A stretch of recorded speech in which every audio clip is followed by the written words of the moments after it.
সন্তান ডেলিভারি হবে, এই ব্যথাটা সহ্য করতে গিয়ে অনেক মা ডেলিভারি করতে গিয়ে মারা যায়।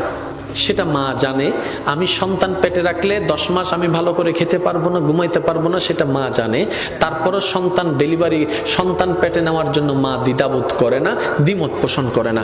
ডেলিভারির সময় মা মারা যাওয়ার সম্ভাবনা 80%, সেটা মা জানে। ব্যথা সহ্য করার মতো না, সেটা মা জানে। তারপরও মা হাসি মুখে সন্তান পেটে নিচ্ছে, ডেলিভারির জন্য প্রস্তুতি নিচ্ছে। এবার মাকে জিজ্ঞেস করলাম, মা তুমি না সেই মা সামান্য একটা সুইয়ের ব্যথার জন্য তুমি চিৎকার করে উঠেছিলা? তুমি না সেই মা সামান্য একটা তেলাপোকা দেখলে লাভ দিতা? তুমি না সেই মা টিকটিকি দেখলে এই দিক থেকে ওদিকে দৌড় দিতা? তুমি না সেই মা অন্ধকারে তুমি বসতে পারতা না ভয়ের জন্য? আজকে তুমি নিজের জানের রিস্ক নিয়ে নিলা। তখন মা উত্তর দেয়, সন্তানের চেহারাটা এক নজর দেখার জন্য, সন্তানের চেহারাটা এক নজর দেখার জন্য। এবার ডাক্তার যখন এমন পরিস্থিতিতে চলে গেল, মা হয়তো মা বাঁচবে না হয় সন্তান